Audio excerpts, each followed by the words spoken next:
Welcome to the Unhurried Living podcast. We're sharing leadership conversations to help you develop unhurried rhythms of rest and work. We're helping you overcome hurry and make time for what matters most. And now, enjoy today's episode. Hey friends, welcome to episode 245 of the podcast. My name's Alan, and I'm so glad you've joined me here. I'm hopeful that our time together will help you rediscover an unhurried way of life and leadership. In the first two chapters of An Unhurried Life, I share a bit about my first experience with solitude and silence in a group retreat setting. That was in January of 1990. It's hard to believe that that was 33 years ago. I've often shared how transformative the regular rhythm of retreat has been in my life, my marriage, and my leadership over the years. And so today I'm really happy to be talking with Ruth Haley Barton about her book, Invitation to Retreat. It's such a wise, practical resource to help us cultivate the regular practice of spiritual retreat. I can highly recommend it. Ruth Haley Barton is founding president and CEO of the Transforming Center, a ministry dedicated to strengthening the souls of pastors and Christian leaders and the congregations and organizations they serve. For over 20 years, she has ministered to the soul care needs of pastors and leaders based on her conviction that the best thing we bring to leadership is our own transforming selves. Ruth is the author of numerous books and resources on the spiritual life, including Invitation to Solitude and Silence, and Pursuing God's Will Together. Now, if you're a new listener, welcome to the podcast. If you find these episodes helpful, would you please follow, rate, and review? And be sure to share this podcast with your friends. Meanwhile, let's dive into my conversation with Ruth Haley Barton.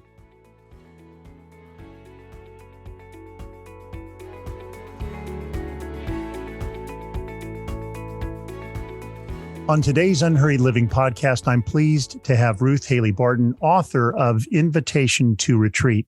Ruth, thanks so much for joining me for this conversation. Oh, it's great to be back with you, Alan. It is. Well, I wonder if you could share with our listeners a little bit about how this particular book came into being. What's the story about it? Yeah. Well, everything seems to come out of my life through an experience. And this book definitely came out of the experience of an 8-day retreat at the Loyola House in Guelph. And I think I realized I'd been taking shorter retreats, but the longer retreat was really incredible. And not, not just a time away, but like a real structured retreat with spiritual direction, with communal prayers, with fixed hour prayers and things like that. And so it was so impactful that this book really flowed quite easily out of that experience. But the other thing is that in the Transforming Community experience, our 27-month experience for leaders, we start every community, it's a 9-retreat, 27-month thing. We start every one of those experiences on the subject of retreat because that experience is delivered through 9 quarterly retreats. And so every time people come,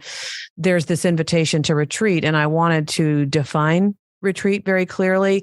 And I also wanted to talk about the invitations contained within this bigger invitation, very, very specific. And so when I teach it in the Transforming Community, there's like 7 invitations. We expanded a bit here, but it's just part of how we establish the retreat rhythm for our core offering. And so I've taught it over and over again. And I was really, really pleased to finally be able to bring it out, in published form.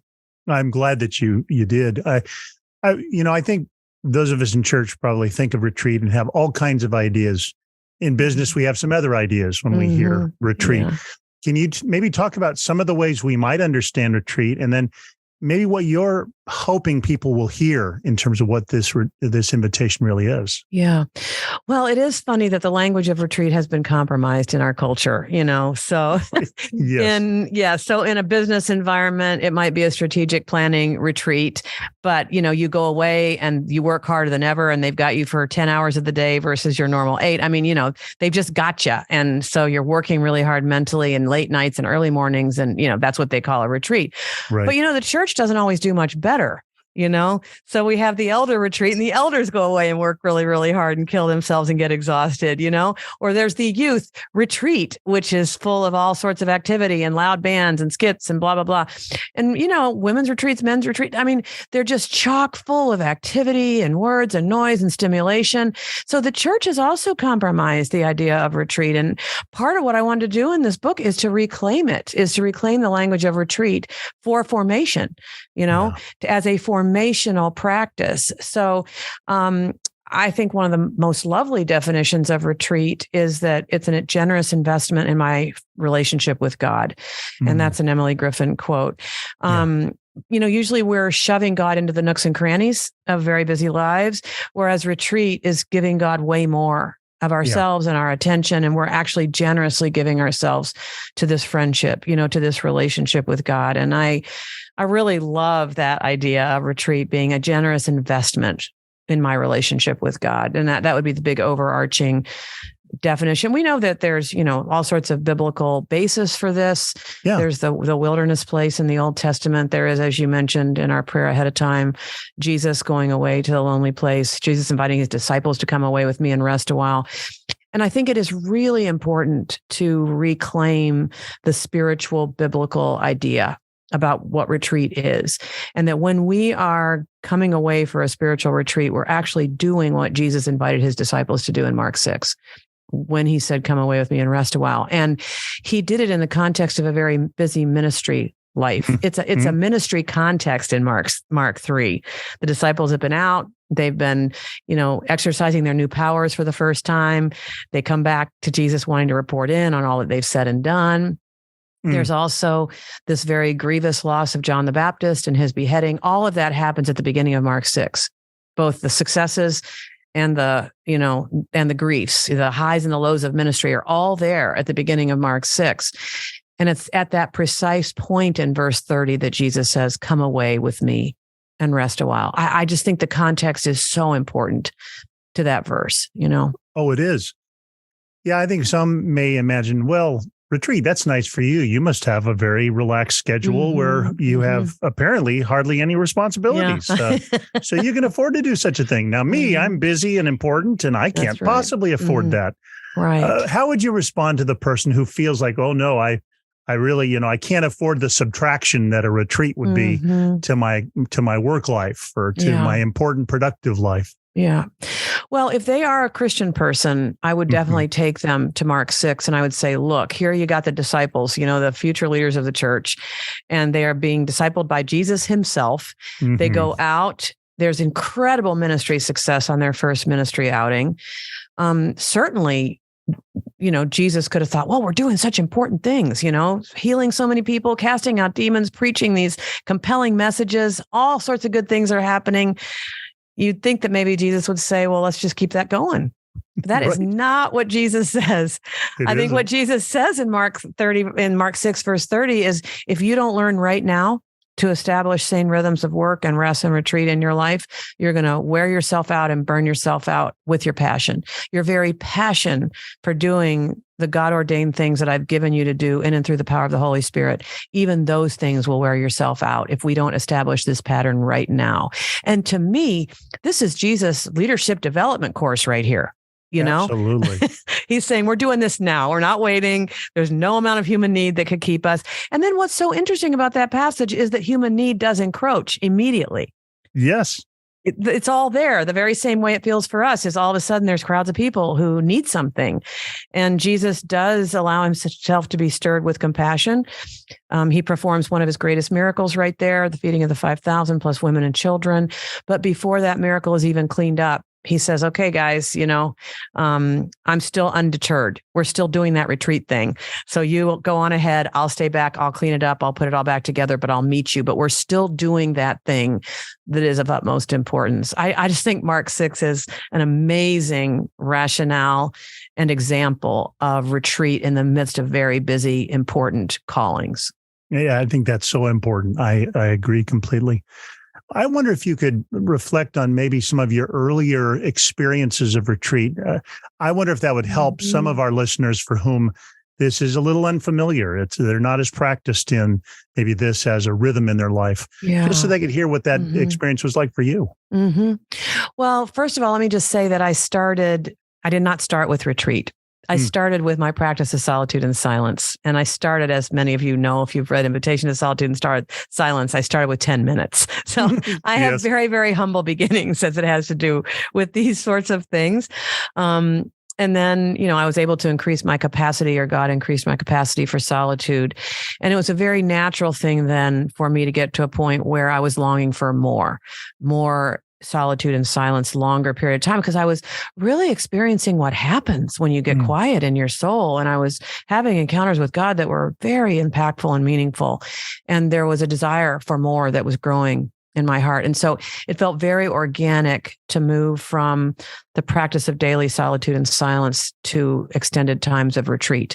And even there, I started small, with 3 hours in the morning or something like that. And eventually I could tolerate 9 to 4, and then eventually a 24-hour period. And then eventually this 8-day retreat that really catalyzed the writing of this book. So it was gradual and humble, I didn't have the capacity when I began. I had to let God increase my capacities through practice. Yeah, no, I appreciate that. I was thinking as I read your book, I was introduced to the idea of retreat. Admittedly, it was an afternoon, it wasn't multiple day. Yeah. And it was, there was an element of solitude and silence to it. Tomorrow, that'll have been 33 years ago as you and I are recording this. One of the quotations, and I'd like to share, it's kind of a longish one, but I think there's so much in it that captures the spirit again of what you've written about and why this is important. It's from Elton Trueblood in his book, Company the Committed. And he says this: one rare but powerful item of discipline is the requirement that the recruit of the company, which is his way of talking about the disciple, that recruit undertake a personal experience of solitude at least once a month. This is patterned consciously on the experience of Christ, who periodically went alone, even at the price of temporary separation from the needs of his fellows. The justification of aloneness is not that of refined self-indulgence, but rather a consequent enrichment of one's subsequent contribution. A person who is always available is not worth enough when he or she is available. And so he talks further about that it's the men and women who find it hardest to get away, who need the redemptive solitude most sorely. Right. I wonder how that quotation sort of strikes you. I don't know about you, but it just, there's so many echoes in it of my own experience. Yeah. Well, I was thinking about that idea of unavailability. Henry Nouwen writes about that too, that how good it is for ministers to be unavailable, how wonderful it would be for someone to say to them, the minister is unavailable to you because the minister is being present to God. Yeah. What a wonderful thing it is, how formative it is for parishioners to realize that the person is not always available to me, because there are times when they are being wholly available to God. I just love that idea that that's actually part of our vocation, is for there to be times when we are unavailable to our fellows, the way that Elton Trueblood put it, And it also reminds me of Emily Griffin. She says, when is the best time to take a retreat? When you think you can't take a retreat. When everything about your life says you can't take a retreat, that is precisely the moment when you should take a retreat. I think that's so great. So there are shades of all of that in the quote that you just read. I so agree with what Emily says. That I sometimes will come to a moment, I'll look in my calendar and, oh no, there's a retreat. The oh no is not my truest self, but it's some compulsive part of me that's afraid I'm not going to get done what needs to get done. Yeah. And your calendar makes it look like it's impossible. Exactly. Oh my goodness. Well, as you and I are both sharing, there are resistances that can rise up within us with Christian leaders to engaging in this as a regular practice.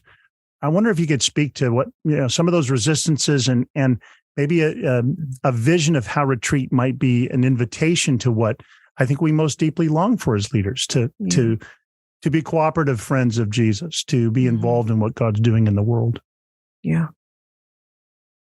It's, a challenging question to be willing to notice what our resistance is. There can be a certain kind of grandiosity where we feel like we're indispensable. The world can't go on without me. everybody needs me, like your calendar. You see your calendar and you can't imagine that, the world can do without you because it's all right there on your calendar. So I think we have to confront grandiosity. I think we have to confront our own fears sometimes about retreat. Like, who will I be when I'm not doing anything?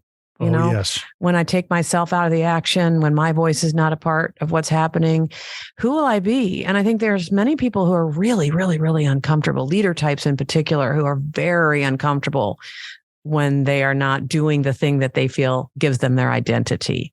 Yes. So we'll have to face that, I remember when I got ready to go on my first long retreat, it was a 5-day retreat, but there was going to be 3 days 36 hours within it that were going to be in silence. And everything in me wanted to go. And then it was away. I had to fly to where I was going to go.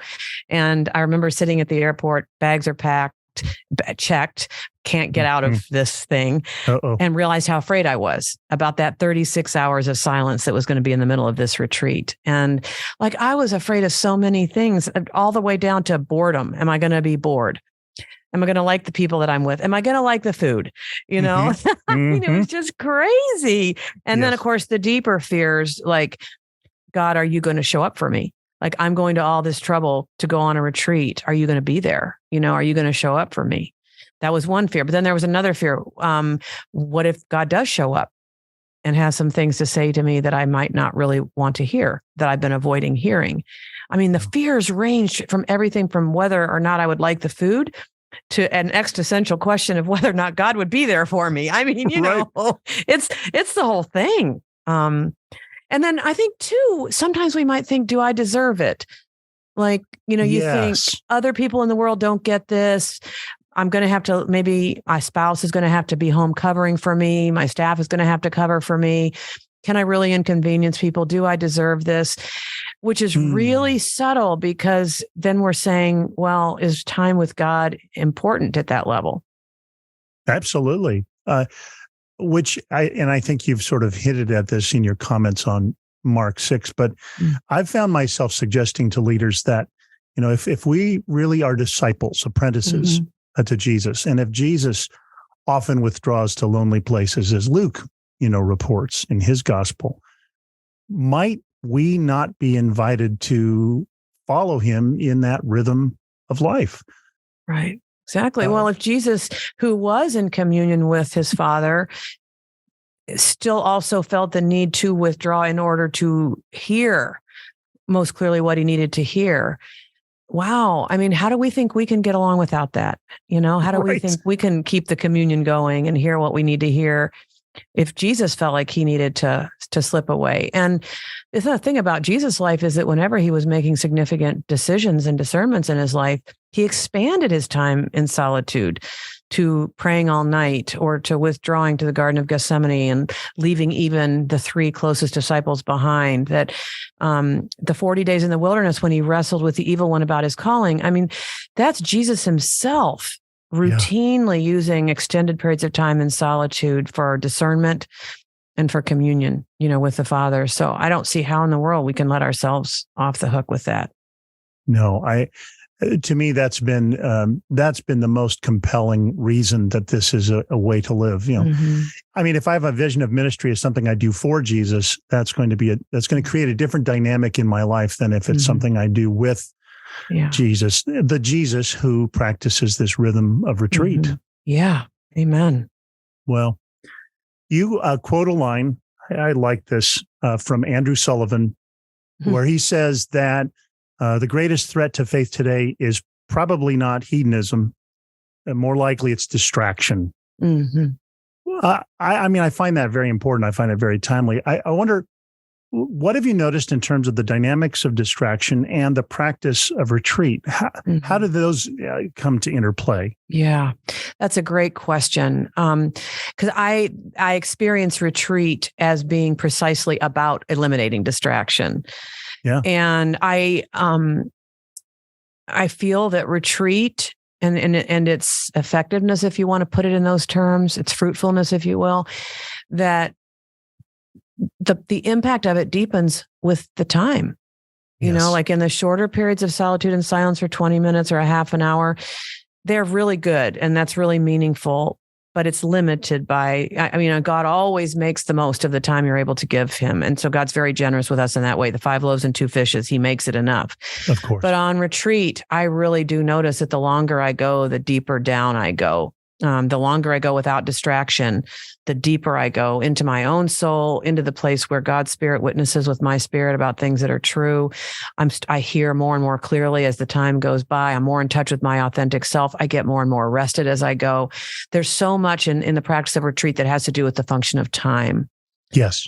And that's what distinguishes it from the shorter periods of solitude and silence, is that all of those areas of fruitfulness deepen with the time that we're able to give. And so in that 8-day retreat, and it was a retreat, it wasn't a vacation, it wasn't a sabbatical, whereas in my normal life, still in my home, doing dishes and things like that. No, retreat is really different than that. And in that, the solitude deepened until I was in touch with things that I desperately needed to be in touch with, that I couldn't have gotten in touch with if I had stayed in my normal milieu. That's absolutely right.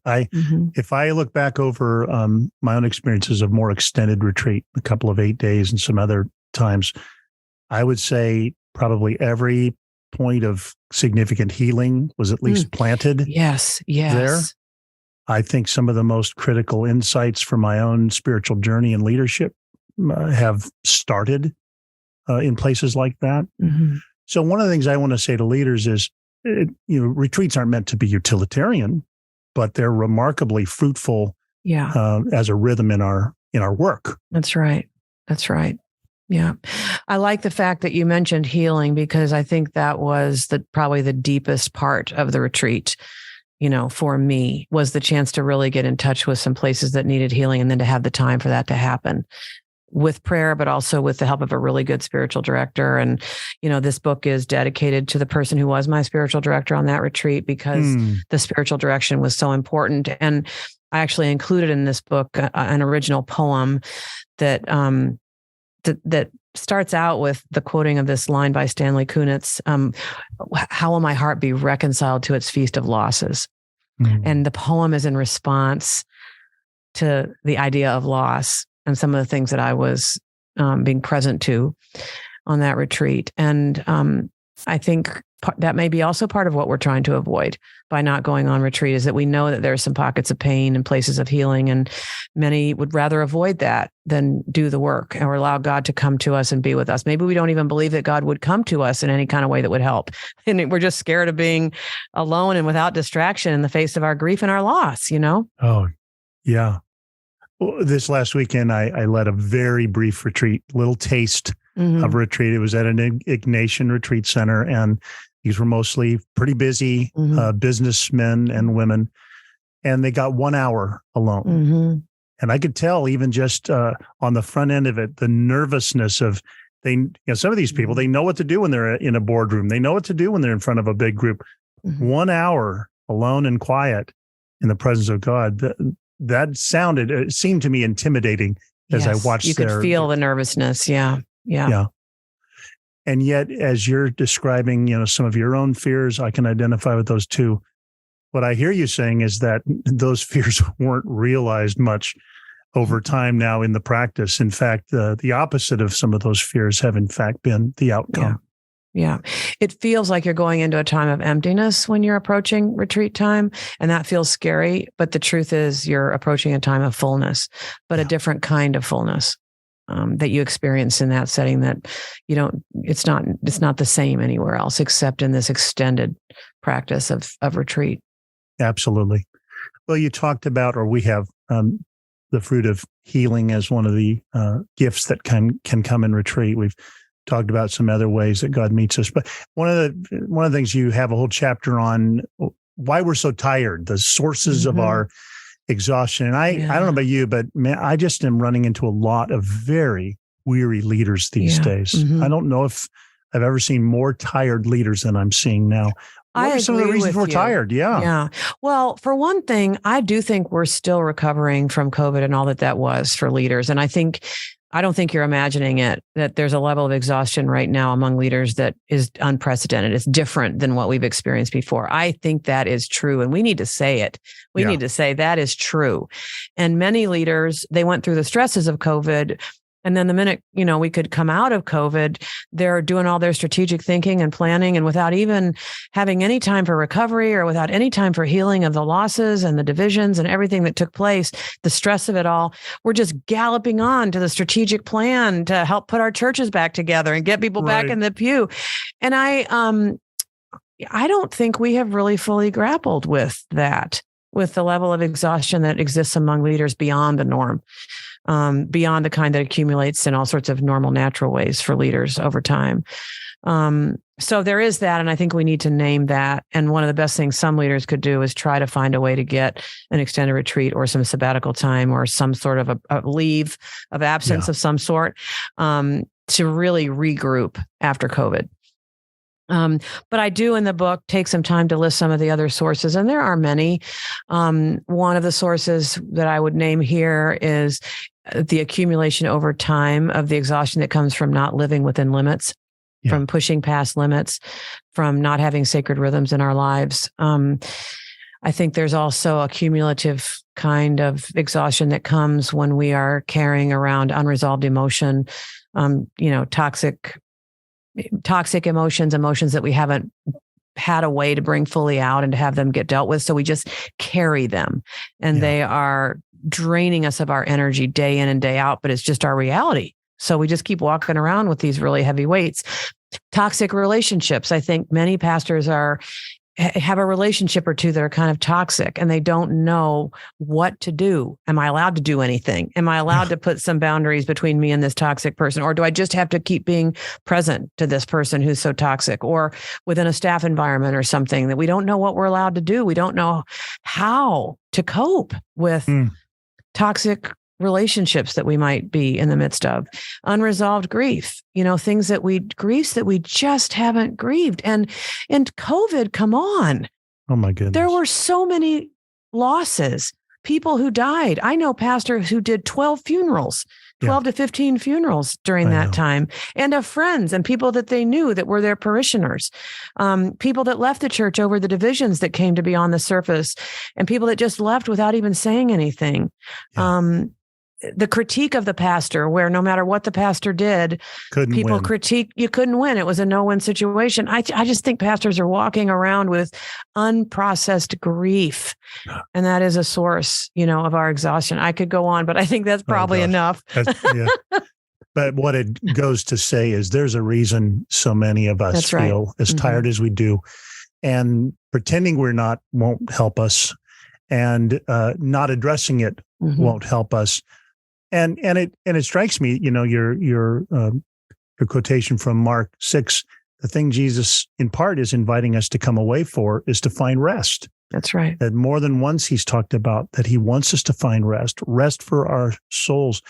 What are some ways that you've found retreat leads to places of rest? What kind of rest does it lead to? Yeah. Well, I want to say one more thing about the Mark 6 story, because I didn't say as much about it as I could have. And that is that, that verse 30 is preceded by this terrible loss of John the Baptist, which was by any definition trauma. Yeah. Think about it. He was their leader. He was a revered leader among them. He was a teacher. And it says in the passage, it's really clear that the disciples, at least two of them, had to go retrieve the beheaded body of John the Baptist. By our own standards, that is a trauma. Mm-hmm. The whole thing was a trauma, and it was a great loss. And I think that part of what Jesus was saying is we can't just keep going on from a place like this. We can't have experienced a loss like this and not get away and spend some time processing it. And so one of the things I think is really real on retreat is that we're resting all of ourselves. So yes, we want to get physical rest. You want to sleep as much as you need to bring yourself back. And then there's rest for the mind, where we're saying to the mind, I'm not working so hard in this period of time. I'm going to rest myself in God and let God bring whatever it is that I need. I'm going to stop thinking so hard about everything. So a mental rest to rest the mind. And then finally, rest for the soul, which is the place where we are with God, with what is, whatever it is that we need to be with, it that we haven't been with, that we haven't invited God into. Rest for the soul is to let it all hang out. and to be with God with what is, and to trust that God will come and that God will meet us in that place. The Beatitude, blessed are those who mourn, for they will be comforted. I think that one of the reasons that we don't get comforted is because we're not willing to mourn. If I could say, it's a hard truth, isn't it? That's a hard word. That is a hard one. That we don't receive comfort because we haven't been willing to mourn. So on retreat, we mourn. We have to bring into the presence of God that which needs grace. That's right. And if we want the grace of comfort, we're going to have to bring into the light that which has been a loss, that which grieves us, that which has hurt us, wounded us. We're weary from holding it in. That's a source of our weariness. We're weary from holding so much in. And so retreat is a time, hopefully with spiritual direction. I really recommend that on a longer extended retreat, you have spiritual direction, because stuff is going to come up and you got to have somebody to help you with that. I can't imagine what that retreat would have been like for me without good spiritual direction. So we're weary from holding it in. So retreat becomes a place where we can finally let it out and stop, at least stop that particular source of our exhaustion. Where rather than holding it, we're now letting it out and letting somebody be with us in that. Well, one of the other, I think, connections that you make, or maybe sort of a biblical model for retreat, is simply the rhythm of a weekly Sabbath. And I wonder if you can talk about how retreat is like Sabbath, or how retreat can be practiced in the spirit of Sabbath, because I resonate with that as a way of seeing it. Yeah, that's really good. Well, one of the main differences, of course, is that Sabbath is taking with your loved ones. It's with people. Retreat is a time away with God and God alone. So we really do have to make that distinction. And if you have a family, then most of your Sabbath is going to be spent with them in restful, replenishing ways, but you're going to be with your family, or you're going to be within a larger community. So let's just make that distinction right there. But I do think that we can, Ron Rolheiser talks about the Sabbath as the first retreat, because in one way we are retreating. We're retreating from our life in the world. We're retreating from our life in work. We're retreating from productivity. And so we are retreating from really significant elements that are exhausting to us. And so I hope that, even if we have families, that there might be some time in Sabbath and the Sabbath practice for a little bit of spiritual retreat in there, some additional time for silence and solitude and being present to God. I certainly value that every single week. I live in a period of time now where it's just my husband and I, so that's not hard to accomplish. But, I've been practicing Sabbaths in many other seasons of my life as well. And if there is time to have some quiet, to see that as part of what Sabbath can be, and to grab it if you can get it, if there's a way to make it happen, go ahead and definitely see that as being a little bit of retreat for yourself. You're really pulling back from the battle line while you're fighting all your battles, hopefully, especially the battles in work and the battles that we endure in vocation. And we're retreating a bit from the world, and the onslaught of stimulation and distraction that comes in. And so there are real aspects of retreat and rest in that. But Sabbath, by definition, is more communal discipline than retreat. Yeah, that's a helpful distinction. I know that for me, one of the places of transformation that I've had to keep leaning into is exactly what you said, both in the communal practice of Sabbath, but also in the personal or more solitary experience of retreat, is that question of identity. You hinted at it earlier. I think it's Henry Nouwen who said we live in a world that where we define ourselves by that, that we are what we do, we are what we acquire and have, we are what people say about us. None of those are in play when you're on retreat. That's right. You have a chance to be detached from those dynamics. And there's a recovery that happens, I think, in that reality. Can you say more about that experience, or that part of the retreat experience? Yes, it's beautiful to not have to be on for anyone. Can I just say, especially for those of us who are in public lives and who preach and teach and are in front of people. The idea of hiddenness, of being hidden and just being a soul in God's presence, or a child in the presence of a loving parent. Oh, the restfulness of that, of being out of the public view. That's part of what retreat gives us, And if I could go to the book of Colossians to say that we find our lives hidden with Christ in God.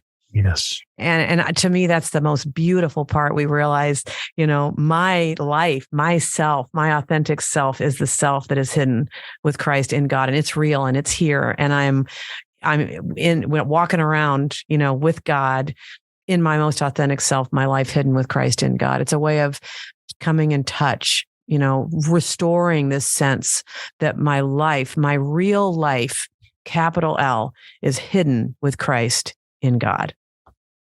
And retreat gives us a direct experience of that. No, that's exactly right. I think, as I listen to you, what I have found is that early in my ministry, I thought I was establishing my identity in all the things I did and said and all that. And the longer I've been in this rhythm of retreat, the more I realize what you've just said. My life actually is hidden, as opposed to all that public stuff where I express my identity, of course, but not establish it. That's right. That's right. What you're doing emerges from your true identity, which is hidden with Christ in God. Yeah, absolutely. Well, for those who will read the book, and I hope many will get themselves a copy, maybe just again, let's say you're in a room now, and these are mostly leaders who are just unfamiliar with this vision of retreat, this idea.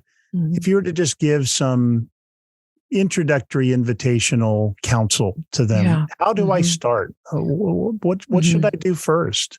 Well, I already said that my own journey started with solitude and silence. So I would suggest starting with some moments of quiet and hiddenness in your everyday, ordinary life, 10 minutes, 20, maybe a half hour, and let your, get comfortable with that. Get comfortable with shorter periods of time where you're not being identified through your identity and where you're experiencing your life in God as being beyond all the doing. And then as your capacity for that increases, then you can make some longer opportunities for retreat. So I think that's a really important thing to say about how to begin. I think to really understand the dynamics of retreat, the invitations, there's always an invitation within retreat to put some distance between ourselves and the battle line. So to wonder, where in my life am I in danger right now? And how can I put some distance between myself and the battle line, which is sort of the military idea about retreat, which is real. That word is it's a military word. Retreat is always an invitation to rest. So to be in touch with one's tiredness and exhaustion can also put us in a place of saying, I'm willing to do something about this. I'm so tired. I need to find a way to rest myself in God, body, mind, and soul. So pay attention to exhaustion and let that guide you into retreat as an opportunity to rest. I think the desire for some rhythms that include a little bit more prayer and silence. Again, these are opportunities for us, or if we have a sense that we need discernment in our lives. A place of real danger for Christian leaders is to be making decisions without any time for discernment. Retreat can be a place to take the question that you have. Yeah. If you recognize a question in your life that is not going to be made well by just thinking about it, that you want to make this decision in God and with a sense of having heard God and been guided by God, you need a retreat.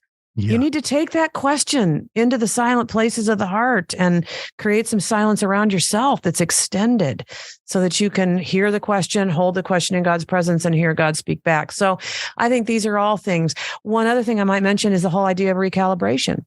When we have a sense that our life just isn't working as we're living it, retreat would be a great answer to that, because we can have some extended time to say, what's not working? Why am I still living this way? What do I want for my life? God, how might you guide me in recalibrating my life towards what it is I say I really want? I mean, I don't know if these invitations draw you in, if these invitations don't draw you in and make you feel like maybe retreat would be a good thing, I don't know what will, because all of those things are things that make me say, I need a retreat. Well, yeah. And I've got to think that most of our listeners can identify with that whole list, or at least most of those dynamics. Yeah. And God gives us the practice of retreat for that. Isn't that wonderful that we have a God who gives us these practices that help us to lean in and to live into what we most deeply want and need? Yeah. I think it's really one of the things I find with leaders is they have a great sense of God as the giver of work, but not much of a sense of God as a giver of rest, or that they have a pretty strong work ethic, but not as strong a rest ethic. Yeah. And retreat would be one of those rest ethic invitations, Yes. I think. Absolutely. I mean, once you get yourself away, the first invitation of retreat is to rest. You get yourself unplugged, and the first invitation is to rest. Yeah. Well, it has been such a gift to be able to talk about your book. Today, again, my guest has been Ruth Haley Barton, and we've been talking about her book, Invitation to Retreat. Thanks again for taking time to talk with me. Oh, thank you, Alan, for a great conversation. Really, really beautiful. Thank you. I hope you enjoyed our conversation as much as I did. In the next few episodes, we'll be talking with authors Paul Angoni and Glenn and Holly Packiam. I can't wait to share these conversations with you. Now, if you'd like to receive more help from Unhurried Living, I invite you to join our Unhurried Daily email list. For 40 days, we'll send you a brief daily email that offers personal reflections from life and Scripture to help you take the next step in following Jesus' unhurried way. You can sign up on our website at unhurriedliving.com. We are honored to encourage thousands of leaders just like you. Thanks for listening. You've been listening to the Unhurried Living podcast. Join us next time to learn more about following the genius of Jesus' unhurried way of life and leadership.